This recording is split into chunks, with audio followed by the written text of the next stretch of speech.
Chongqing is about to be packed to the brim because we have now entered into week 10, the final week of regulation play here for the LPL summer split. Of course, there have been some minor changes, so we'll have a few games extending just outside of the schedule, but that should not affect the standings too much because we're getting down to the final hour, the final countdown, the final opportunity for these teams, Snake namely, to lock down their final playoff spot. Welcome everyone, I'm Dom, joining me here on the desk is Clement. How are you?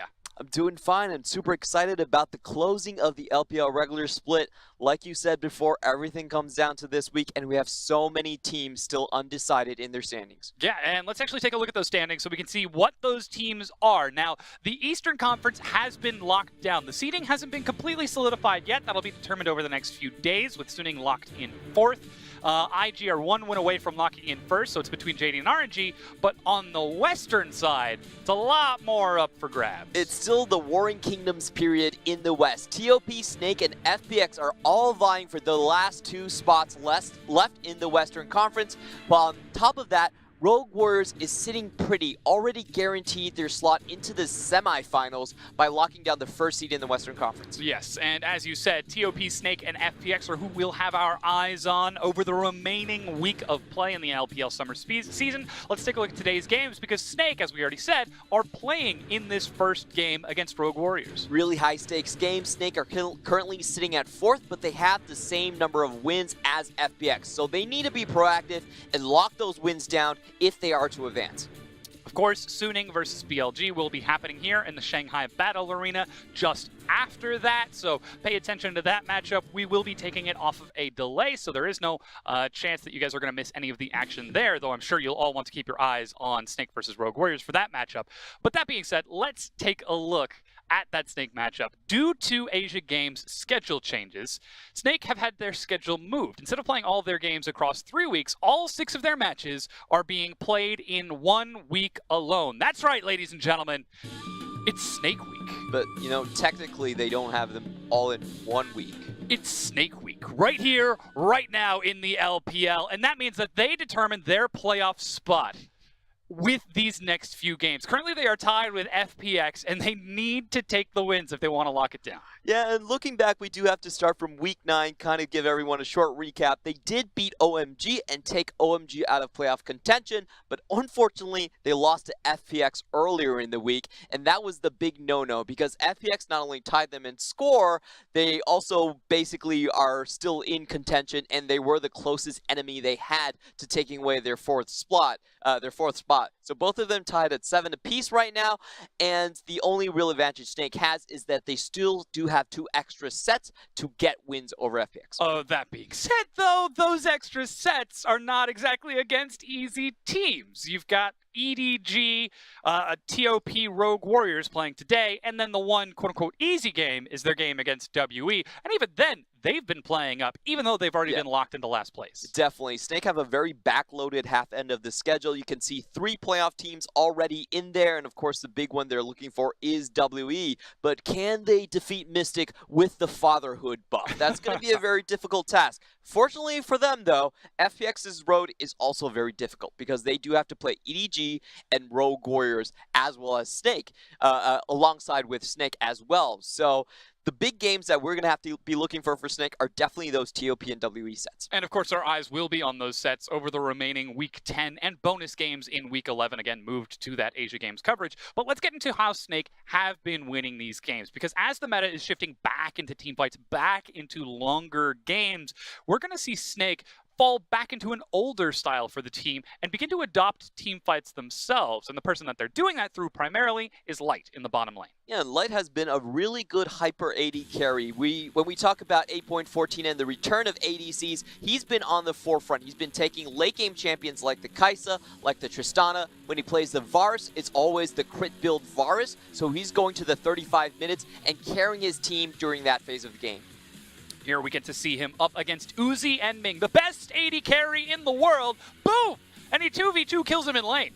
And Light definitely has the mechanics to stand up to the powerhouses in the LPL. However, his job is very difficult on Snake because we talk about blue-collar top laners. He's basically the blue-collar bot laner. Snake is a solo lane focused team. Their jungler is mainly on the top side of the map, and Light's main job is to keep the bot lane from imploding. Not necessarily win the lane, not necessarily push the towers, but keep it from going too far away from Snake. And that's what we see with these stats. If you take a look at a CSD at 20, it is 10th for AD carries in the league at minus 6.4. However, his damage percent is still 5th in the league at 33%, and his damage to gold is at nearly 150%, which says, as you said, he's playing for the late game. He's playing to go the distance. Yeah, those are very good stats for an unknown player like Light. He's coming into the league at 17 years old. In his first year, he did take over the position from Crystal. We haven't seen the Crystal, I wanted to say the glasses guy, because that's what everyone calls it. They call him the glasses bro in China. But we haven't seen Crystal for a very long time,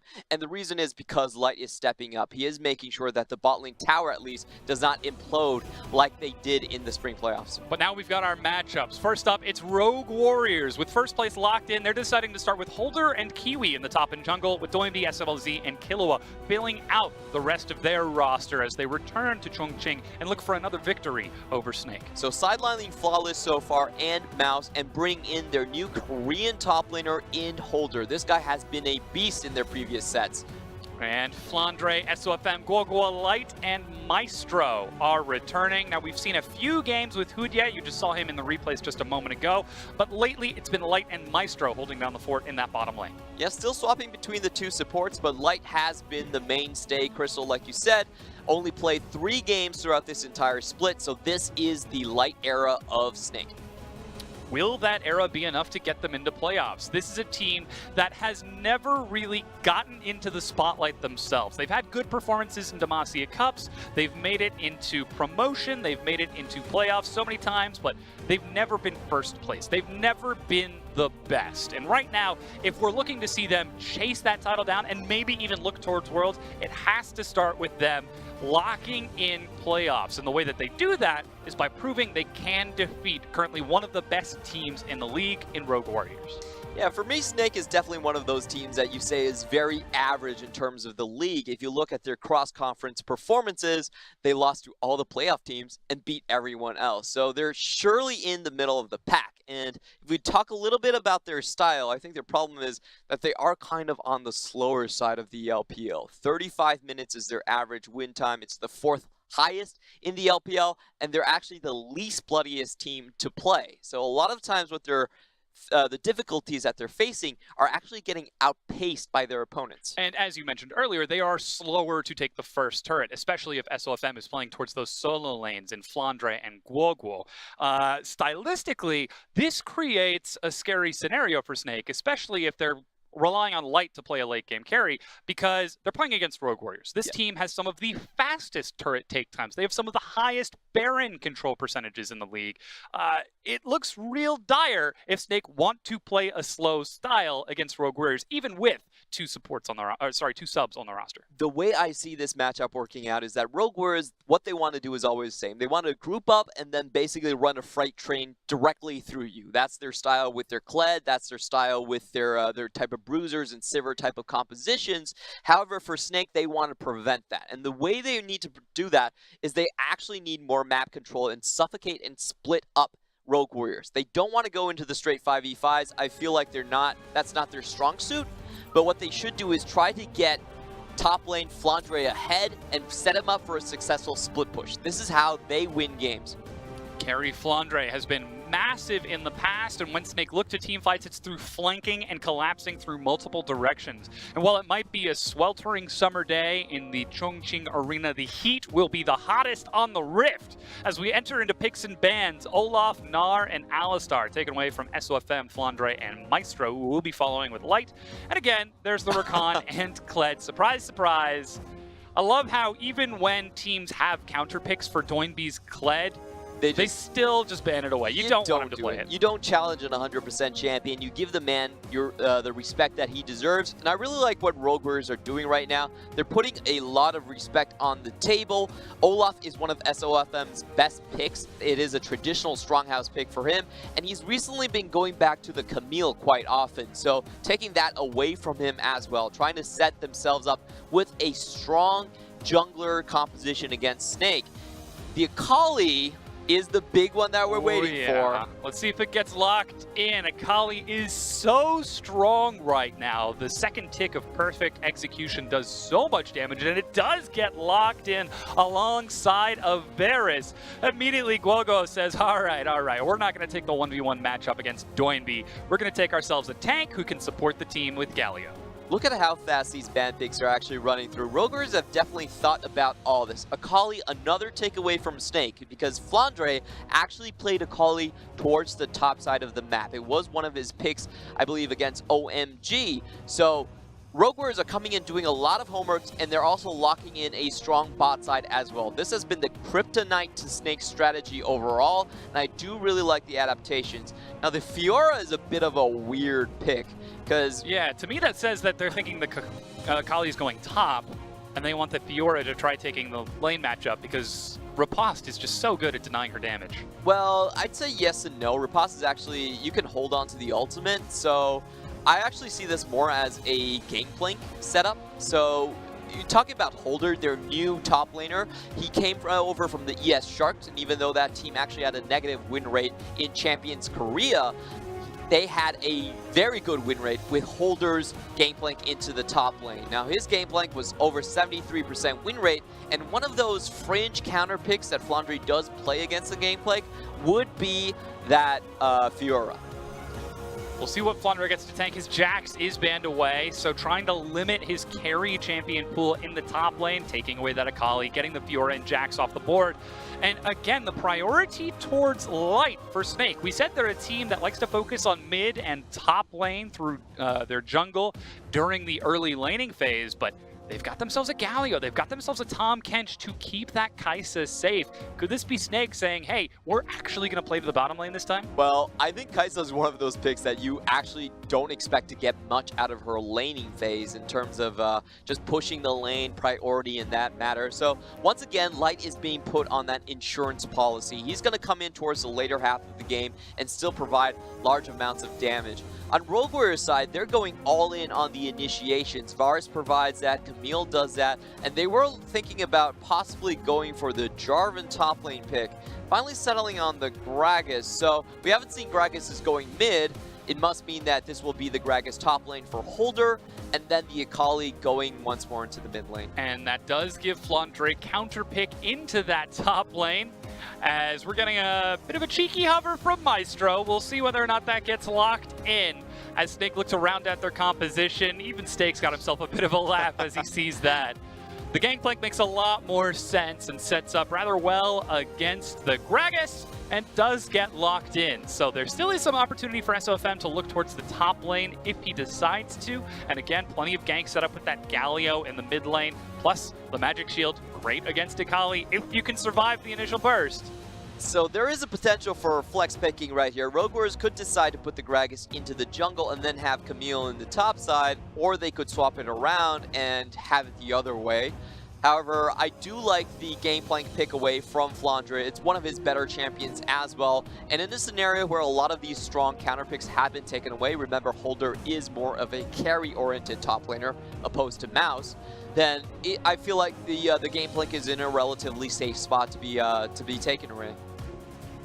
It also provides that late game scaling that we were talking about. Snake, they like to play towards the late game. They like to play towards that 20-plus minute mark as the coaches shake hands with a smile and laugh and head backstage. It seems like both teams got the strategies that they wanted. You've got the bowl over composition, the group up as 5 and steamroll down a single lane from Rogue Warriors. And Snake, they've got themselves that late game scaling. They've got Kai'Sa and Gangplank along with the Trundle and Galio to stand in the front line for them. It'll all come down to execution to see whether it works out. Yeah, it definitely is. Both sides have showing very distinct styles. Rogue Warriors, there's lots of gap closers, there's lots of sudden crowd control, and the ability to follow up with the Braum as well. This is what they like. They want to run at you. For Snake, they're going for the more defensive side of the matchup. They're slower to scale. Kai'Sa's not going to come online until at least 2 items. The same thing about Gangplank as well. So overall, the match is going to be about how much can Rogue Warriors actually take away from the early game. We're about to find out. This should be a big call out towards Kiwi, the new jungle to replace Flawless. Can he match the aggression of someone who essentially lives inside the enemy jungle, especially playing against a player like SOFM, who is also known for invading on the far side, known for his very clever and unique pathing. As we load onto the Rift, Snake are fighting for their final playoff spot. If they can lock down a win here, they got one more step ahead of FPX, but now it's time to hear the fans cheer for their favorite teams.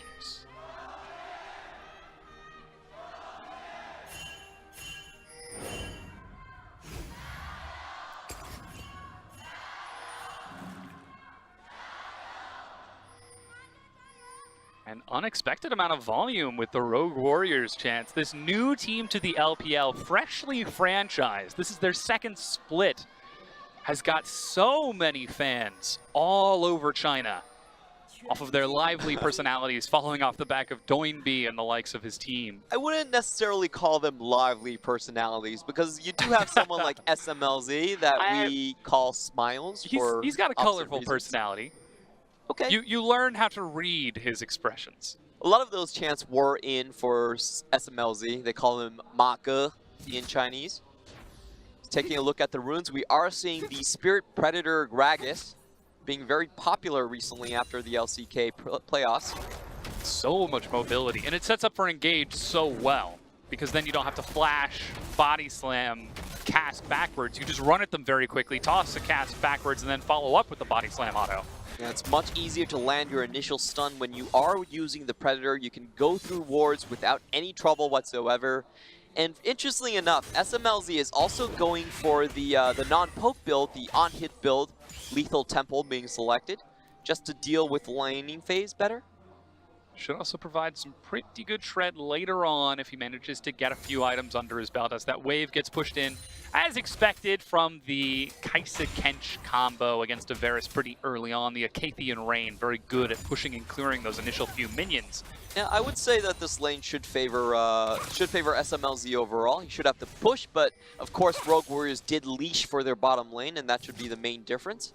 We are seeing, however, SOFM getting a better pathing read so far, already taking away the blue buff on Rogue Warriors' side, while Kiwi is in a perilous position. Yeah, he's trying to vertical jungle, but Snake collapse onto the blue buff and force Kiwi out of there. He didn't have Smite just yet, but he's going to loop back around, and he does have a ward in the pit as the wave resets. So instead, he just decides to go for the Wolf Camp to match the vertical jungling of SOFM on the other side of the map. So overall, he should be able to equalize in camps, but he will be a little bit slower. We're seeing a great trade coming out from Gogol, tagging the area of effect damage onto Doinby, even through the Twilight Shroud.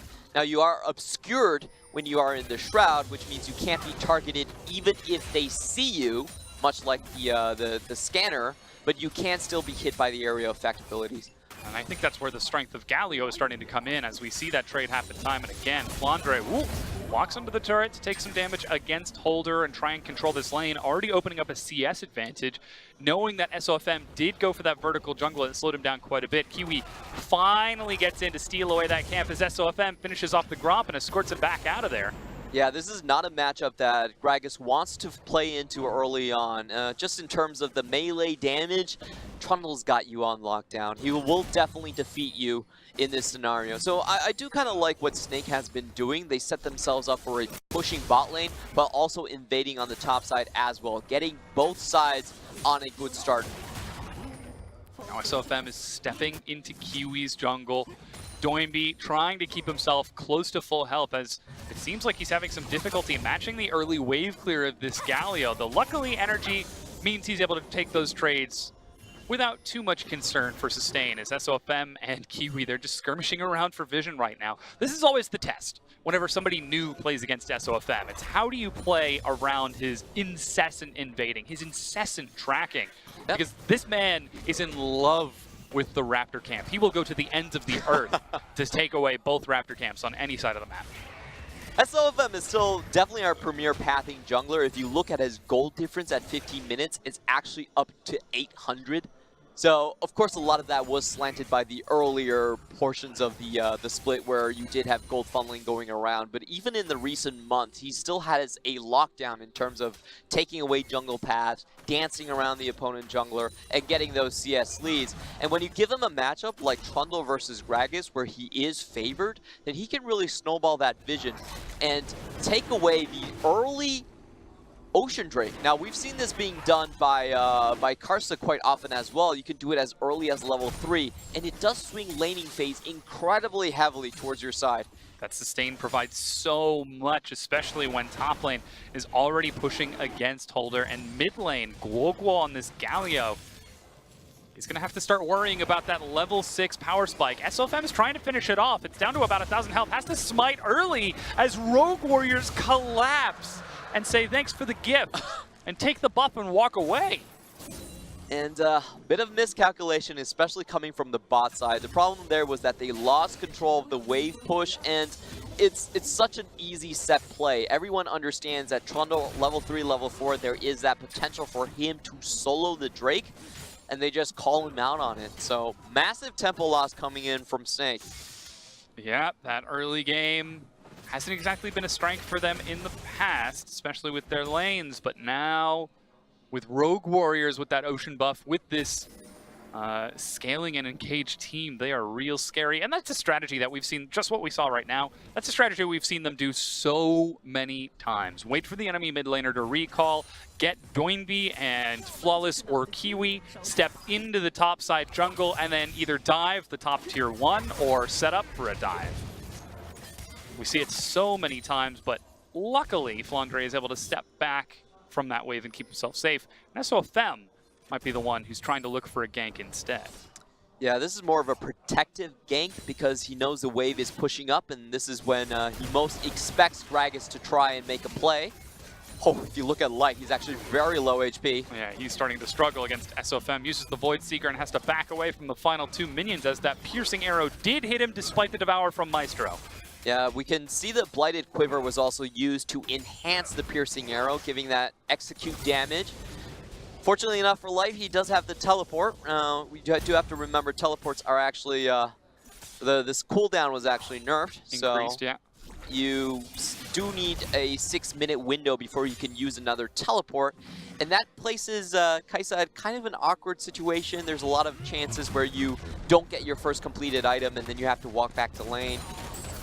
Luckily, it looks like we're seeing Light go for Stormrazor's Kai'Sa. The build path isn't too wacky now that it's double longsword dagger. So the buys, if he finds himself being pressed into this lane, shouldn't be too concerning as he's already got the core component of that BF sword. But look at the trades that SMLZ is just landing. They've already chunked the turret down to half 8 minutes in, and despite it being even in CS, if that turret goes down, that CS differential is going to do nothing for you if SMLZ and Killua are unlocked to move around the map. And Rogue Warriors at this point, their bot lane can just play the pushing game. They have the Ocean Drake, they have the sustain coming in from the Cutlass as well. So it's actually very easy. They're playing PvE in the bot lane, and the way things look, Snake is probably gonna lose their first outer tower, their first brick gold, before 12 minutes. Wave after wave crashes in.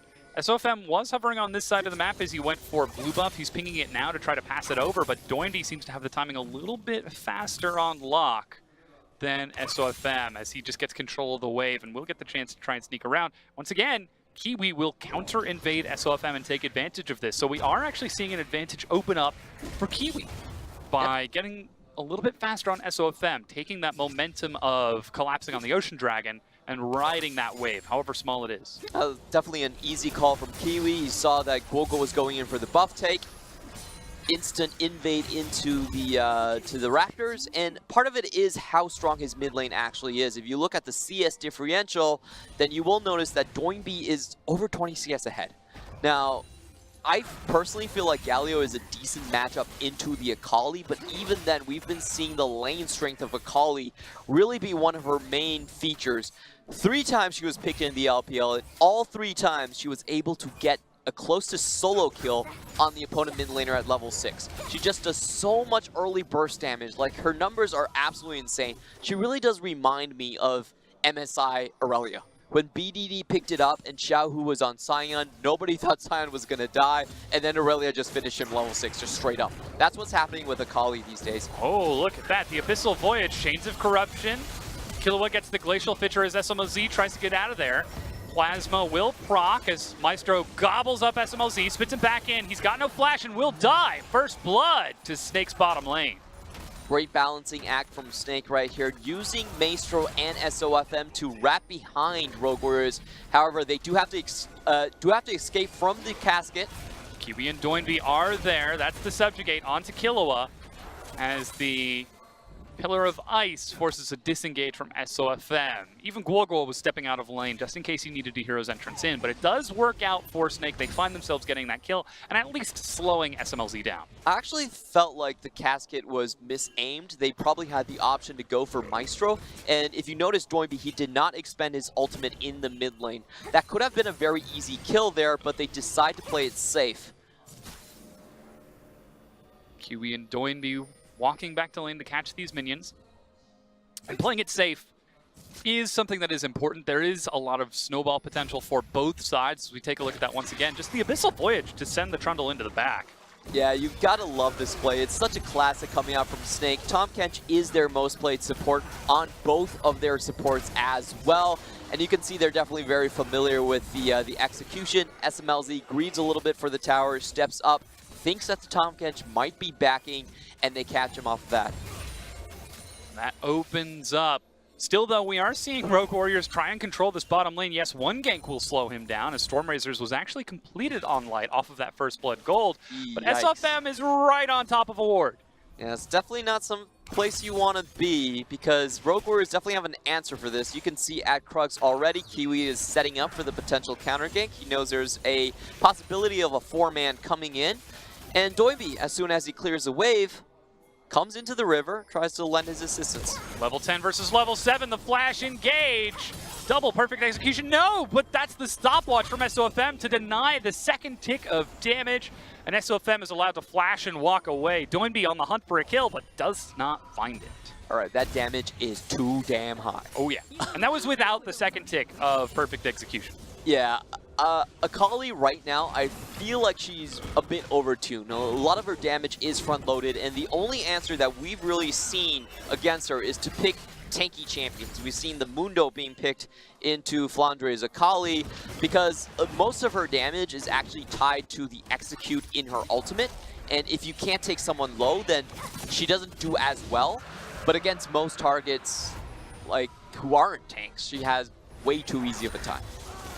We've seen it all across the world in NA and here in the LPL.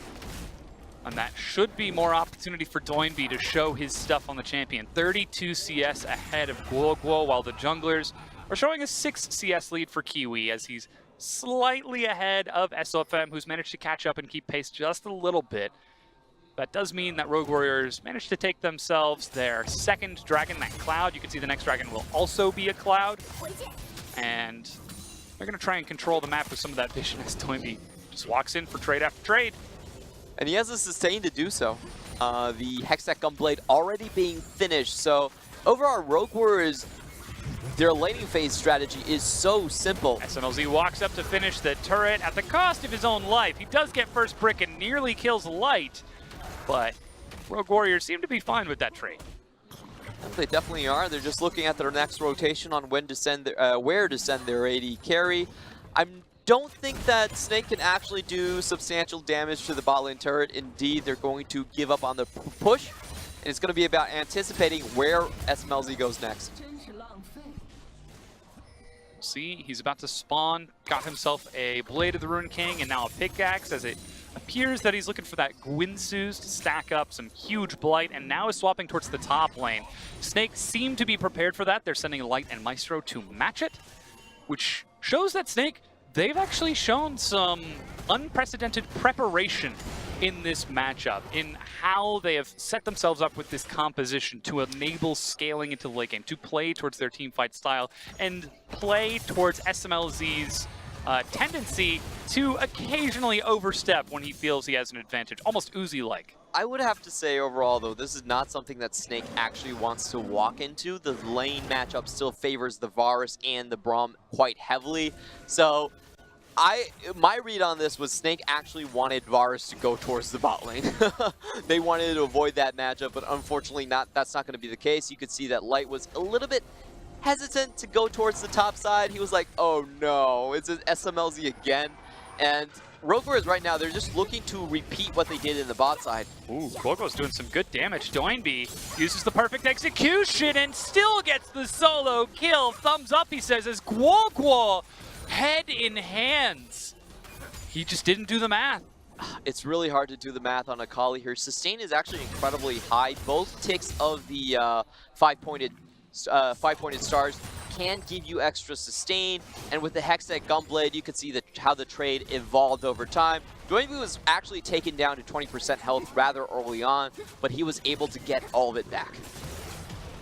And off of that, Rogue Warriors look to take the second turret of the game. Mid-tier 1 broken, and they've still got that strong lane matchup in the top with SMLZ and Killua versus Light and Maestro. And again, it's just the bait. He looks so low health, but once he gets the mark, Doinby just plays it flawlessly. Yeah, it gets the extra slow on the max range of the five-pointed star as well, and it's so hard to deal with Akali. If you're a tank champion, you don't actually have kill threat on them, but if you're like a squishy, then she finishes you off so easily. So I really do think Akali is going to be one of those mainstay mid laner champions for quite a while. She is real strong with all of that damage that she's doing, and Doinby's still sitting on a lot of gold. Finally, he completes the recall, completed Sorcerer Boots and the Oblivion Orb. Hey, coming out of the base with 30 magic penetration. Good luck, boy. Light. Good luck, Light. I mean, he's got himself the Rod of Ages for raw health and Merc Treads to try and deal with it, but if he died once, he's going to have to be a lot more careful without that tier 1 to keep him safe. Now that Doinby's making his way back out. And here's the even scarier thing about Akali is that as an assassin, she's one of the few that can go into a side lane, and because her build naturally has sustain, she can stay there and split push against top laners. She actually wins most of those duels as well. So we were talking about how Snake want to, maybe get Flandre ahead and split the map up. He's not going to be contesting against Holder anymore. He's going to be contesting against Doinby, which we like see right here. That's the hero's entrance and perfect execution to escape from that, but he just came out of base and Flandre is already at half health. Spotting him over there, and SOFM on the other side of the map, SMLZ, Killua, and Kiwi walk up to the top tier 1 and take it down to about 75%, but they are so emboldened by the strength of their mid laner and the scaling damage that it does, even going so far as to use the Rift Herald up here, despite knowing SOFM is there as well. They're going to try to break down this turret. Snake really have no answer whatsoever. They are waiting for their 2-item spikes, especially on Light, but that's still a long ways off. And in the pregame, our main question was how much could Rogue Warriors take? I believe they've taken enough. They definitely have enough in the bank to snowball this game to a clean finish. Killua was even going so far as to defend the Herald. SMLZ split from the side with the Pillar of Ice, but Killua still looks to go in the cast. Onto SOFM, he dashes back, Chains of Corruption, but Maestro picks him up with the Devour. SMLZ still split. Light looks to go in, procs the Plasma, but Killua was able to survive by using Stand Behind Me. Maestro forced to flash away, stopwatch on top of this. SMLZ still chasing it down, flash from Maestro. But even Doinby has found Guoguo and forced him to back away. Yeah, and the entire top side does fall to Rogue Warriors in the end. Both teams exchanged a lot of ultimates, but I would still say that it still favors Rogue Warriors quite heavily. Snake really needed to find a kill or two rare there to kind of equalize and slow the pacing down, but with a failure to do that, they're now pretty much relegated into their own second ring of towers, and Rogue Warriors could easily strip away the Drakes, could easily take away everything in the jungle. It feels like that's what we're seeing already. 3 turrets to 0, the top tier 2 already taking a big chunk from that Rift Herald. SMLZ and Killua hanging out by that dragon with Kiwi on his way to that side of the map. And it's still 40 seconds until that Baron buff. Now, Snake are playing towards the top side of the map. They have nearly got teleport for Flandre. As SOFM, ooh, lucky for him, that Scuttle Crab took the mark. Otherwise, Doinby might have been ready to look for a quick fight, a quick kill. Okay, here's the Light there combo. Goes. 30 That's magic pen. Light tries to dodge it, looks for the outplay, and gets destroyed. Flandre still completes the teleport, though. Doimby just used perfect execution to leave. Yeah, it's technically a 1v4 scenario, but Doimby plays it with very, very chill. I'm actually quite surprised that Light actually stayed in the top side after spotting out Doimby. There was no way that his teammates could actually save him in time. You're talking about a really fed Akali with 30 Magic Pen. You're going to die before the Abyssal Voyage finishes. So that was definitely a mistake coming out from Light. It's always the 80 carry problem of like, oh boy, I really wish I could afford a Hexdrinker right now. I just want to push this way. I actually don't even think 6 minions are worth it. Yeah, I don't even know if the Hexdrinker would actually help in that scenario, because take a look at the gold. He's 2,200 gold ahead of Guoguo. And already, with another thumbs up, SMLZ and Flandre, they know that this is a friendly match. Snake have not dropped a game against... Or sorry, Rogue Warriors have not dropped a game against Snake this split. The last time they played it was a 2-0 for Rogue Warriors. And with how Rogue Warriors are setting up the game here, it looks like we might be seeing more of the same. Yeah, stylistically, Rogue Warriors is such a hard matchup for Snake to actually counter, because what Rogue Warriors are the best, as they are the bunker busters. They will not let a team turtle down and try to wait for the late game. They'll 5-man it, they'll group up together, and the Snake strategy, I'm a little bit disappointed that they didn't try to go with something different, try to match fire with fire. Instead, they went back to this, let's wait for 3 items or 2 item spikes, let's wait for the 30-minute mark. And against Rogue Warriors, there's just such a slim chance that that's going to work. So risky, yeah. They were able to get that first blood onto Light. He's also got the only 2 kills on his team, but he's down 45 CS. And there's that split push you were Akali talking about, making it even less safe for the Kai'Sa to farm elsewhere and look for that 3rd item. Doesn't even have boots 2 yet, as Doimby is just maneuvering between vision, applying threat in 2 lanes just by having the only 2 kills of his team. And that's really surprising once you mention it. There are only 2 kills in this game. But it feels like Snake are already buried 6 feet under. Yeah. Like, this is one of those rare games in the LPL where there's not a lot of fighting, but a lot of suffocating. And Doimby with a quick dive destroys Flandre. That is something. Yeah. That is a lot. I really don't like the idea that Twilight Shroud allows you to evade tower damage. And that's exactly what you see right there. If you're underneath tower range, then the tower can spot you, but it can't hit you. Actually looking for a pig. That's the Chains of Corruption on the SOFM as he steps forward. Snake, they try to look for something, but SMLZ simply stands his ground and fires. And Snake can't keep up with the damage. Here comes the wave as it pushes in. Flandre's still dead for 10 seconds, which means there's no cannon barrage. Doimby dives forward and finds SOFM. Doesn't have the perfect execution, but he doesn't need it because his team is just so powerful. They're able to look under the inhib, and they find a double kill. I'm pretty sure he's got all of the kills of his team right now. He goes golden, but Holder snacks it away and picks himself up his own double. The unofficial ace as Flandre respawns, but the tier 2 mid has been broken. That looks like high schoolers picking on K-12 kids. Yeah. It's definitely a very bloody scene coming up from the Rogue Warriors. Now, I feel like Snake's early attempt was incredibly half-hearted. Like, I was talking through it because I knew nothing was actually going to come of it. You can see the disengage on Rogue Warriors. It's all set. And for Snake, they tried something, but they're just so far behind at this point. The map control is so firmly in Rogue Warriors' hands. And SLFM, once again, meets Doimby on his side of the map and instantly evaporates. Light gets exhausted. Doimby walks under the turret, picks up the double, uses stopwatch to reset aggro and allow Holder to tank that final hit for him. Hextech ultimatum, then immediately walking away to pick up aggro before Doimby comes out of the stopwatch. This is just better communication, better play, and Rogue Warriors are pulling Snake across the map by their tail. This was just straight steamrolling from Rogue Warriors, really stepping on the major weaknesses of Snake. Uh-oh. Did Light just pick up red buff to give to Doimby? As Doimby walks up, I believe that's even the Ignite being used. Plasma is hit. Gorgo on the far side, but SMLZ, he's taunted, but that means that he can free fire. That's the barrel. SMLZ, he's got no flash, no position. Finally dies, but Doimby goes in. He gets 1. He's looking for 2 as he gets 1 tick. Flandre narrowly survives, but will die over the walls. It is a double kill. The 5-point strike is able to lock it down, and now they're looking for the inhib. The second double kill coming in from Doimby, and then Holder getting in on the action as well. Finds himself 1 kill and forces SOFM back onto the fountain while the rest of his team finish off the inhibitor turret. Rogue Warriors have not dropped a single turret this game. They are 11 kills to 4. It's a rough match, Clement. Just a complete steamroll coming out from Doinby and crew. Like, you can see the laning phase, Doinby was already 20 CS ahead by his own. And just the balls to go in like that. He's 1v2 and his teammates aren't really even close to the situation, but he's still willing to push Snake away. Kiwi's cask knocked Guoguo while he was channeling the taunt into SMLZ and prevented him from kiting back. He still did massive damage, which set up Doinby for all the executions here. So it's a bit of a tragedy, but even with that mistake, they were able to chase down these kills as Doinby's on the hunt for another one. He's on the hunt for Legendary, just 1 kill away, and there's nowhere for Flandre to go, no stopwatch either. Barrage. Zhonya's is ready. Look at that grand entrance, and Doinby just heals up so much.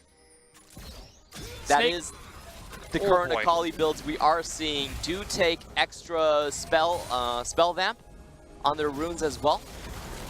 The Ravenous Hunter being selected, and usually Taste of Blood as well. But now with that middle inhibitor down, Rogue Warriors prep a wave top, shove it into the tier 2. Looks like it might break while also taking the Infernal Dragon, while Doinby split pushes in a side lane. This is why Rogue Warriors are locked into first place in the West Conference. Make mincemeat out of the rest of these teams, and I think here's the major issue that if you look at the Western Conference, most of their teams, all of their teams outside of Rogue Warriors have very big weaknesses. If you're talking about EDG, they can't really late game 5v5 against Rogue Warriors. If you're talking about Snake, they lose their bot lane towers so early on against the pressure coming out from SMLZ. And if you're talking about TOP, well, we saw what happened there as well. In the mid-game, Rogue Warriors just ran over them with their better teamfight cohesion.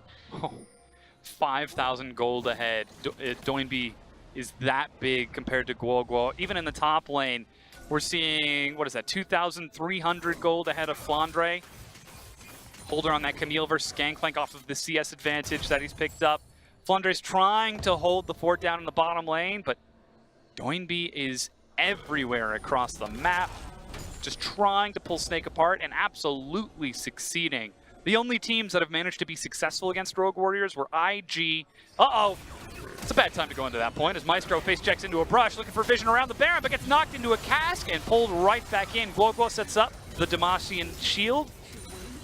Incredibly good pillar. Yeah. That was an incredibly good pillar from SOFM. It blocked out the damage positions from Rogue Warriors and forced them to walk around, or else Maestro was pretty much dead at that point. Oh no, and they go right back to the same brush. Teleporting, they're going over the wall this time. SOFM is the target. While Doinby finds himself getting a kill, SOFM dies on the bottom side. Guoguo flashing over the wall to safety as Doinby heals himself up after a few minions. Holder chases Guoguo back, tactical sweep, and he gets him with the Hextech ultimatum. Guoguo will be able to escape with the hero's entrance, but goes right onto Doinby and has to be scooped away by Maestro. Rogue Warriors, with super minions coming down the mid lane, they might be looking to end this game 1. Rogue Warriors Korean players are just too much to handle. Both of them getting multiple kills in this game all the time. Both of them winning their lanes hard and being that 1-3-1. That's a good taunt landing from Guoguo, but he's got no backup, he's got no support. Light is dead and Flandre doesn't have enough. Rogue Warriors turn onto the Nexus and break it down, smashing Snake in game 1. And it just looked like such an easy process for Rogue Warriors to take down Snake. Everything by the book. You hurt Snake where they are the they are the weakest. Guoguo hasn't really been stepping it up in terms of his own champion pool. He does like to go for the later game, again, things like the Azir or the Rise. And in the bot lane, Snake just don't put enough resources into the bot lane or enough counter picks to actually make that a functioning lane against someone like SMLZ. And despite the attempted ganks, despite the attempted resource setup, you can see the gold graph yourself. In 28 minutes and 35 seconds, the most Snake got as an advantage against Rogue Warriors was 209 gold. And what I was so impressed about Rogue Warriors' early game was that they were very patient on cashing in their lane leads. Usually in the LPL, if someone gets priority, they instantly go for the dives. They make high-risk plays, but throughout most of the early game, Rogue Warriors were sitting on 2 kills, and the majority of their gold lead simply came from CS leads in their bot lane and in their mid lane. They were very willing to sit on those advantages in lane and just let that advantage multiply. And this is, I think, one of the weekly episodes that we have to see for Snake, because as it is Snake Week, we now get to see the natural predator of Snake, dissecting it in its own natural habitat. Warrior? Yeah, a guy with a spear, a rogue warrior, just walking up and pinning it to the ground. There's nothing the snake can do. It can't coil around you. It can't play for the late game and grow to massive size. Rogue warriors just seem to have Snake's number. They definitely do. Yeah. And I just feel like Snake's only win so far, that Snake was able to take down Rogue Warriors in the spring split. I believe once. I'm not sure about the record, but the way they did it was through split pushing. They had Flandre into the Mouse matchup, which unfortunately Mouse was probably not going to play for game 2, but that's the way they split Rogue Warriors up and made sure that they couldn't group up and just snowball them to death. And as a result of not having that opportunity to try and split push apart with this specific composition, we don't get to see it work out. There is still an opportunity for them to try to turn it around looking towards that game 2. It's just not going to be through a team fight composition. I mean, we've seen it 3 times already, even during the funnel meta, which Snake, I believe, tried to take against Rogue Warriors and got denied by Flawless. If they're also dropping down to the substitutes in Holder and Kiwi, then what on earth can Snake possibly look for? Some sort of enlarge potion so they don't have to worry about the warrior. They can shake things up. I think they need more early game answers to what Rogue Warriors is pushing at them. If you remember the draft, then Akali and Varus were both blind picks. And what Snake did was that they took bad matchups into both of those. Now, Yes. I'm not sure about the Akali matchups because I don't think anyone actually has a good answer to her. If I had to guess, I would say you pick something like a Bruiser, large HP pool, and can trade tit for tat against her. So that would probably be my answer against the Akali. But the bot lane issue is very systematic on Snake's side. They have the lowest first tower rate of any of our potential playoff teams at 33%. They just don't prioritize that lane. And you can see if you give someone like a Varus who can siege, who does have range advantage, and you let him take away the tower that early on, then he's just going to snowball the rest of the map. This was by the books as possible coming out from Rogue Warriors, and really Snake had no answer. Still, though, we did see Snake try to focus that bottom lane. Trundle ganking not once but twice, hovering down onto that bottom side to set up with a double kill for Light. But even despite that pressure, they just weren't able to convert into anything, and they still lost first brick. And that's what I feel like is so remarkable about this Rogue Warriors victory, because those sites, while they might be pretty common in EU and LCK, they're actually not common sites in the LPL. In LPL, the critical reaction is you slam the button down, everybody teleports to the bot lane, and we have a big old party. We're not going to let SMLZ die. That's typically how LPL teams handle this situation. However, for Rogue Warriors, they were willing to simply give up 1 kill and maintain tempo and pressure in terms of the lanes. And here we can see that fight in the mid lane in which Rogue Warriors are able to close it out. Surprise, surprise! Doinby takes MVP. Didn't quite have every kill, but he was darn close. 8-0 and 4. 40% of his team's damage on that blind pick Akali. If you don't play Akali, you don't have blue side, my suggestion would be to ban it. I feel like Akali is definitely very busted as a champion. She is overtuned, and there is no good answer in the meta so far against Akali. Currently, the highest kills we have Akali in a single game is Rookie at 14. I think Doinby's going to be chasing that. Is a 12.0 KDA. Maybe we could get the chance to see somebody try to chase that. But still, though, what do you try to get rid of, Snake? They banned Aatrox, Rakan, and Kled. You have to ban Kled, you have to ban Aatrox, and now you have to ban Akali. If you find yourself on red side, do you just have to sacrifice all of these things? The thing is, I don't think Gogo actually plays Akali, because he's a very slow type mage player. Yeah, he's a slow mage player. So my guess is that they don't really have a choice. After this game, they're going to have to let Rakan go over to Kahlua. And Kahlua is also a very prolific Rakan player, but I actually feel like compared to the Akali, it's probably a very easy decision. Yeah. You definitely back the Akali. Well, we'll find out what those bans are going to be. Let's go ahead and take a quick break while we get ready for Game 2 between Snake and Rogue Warriors. 登峰造极，方可声名远扬。侠盗勇士自在威震四方。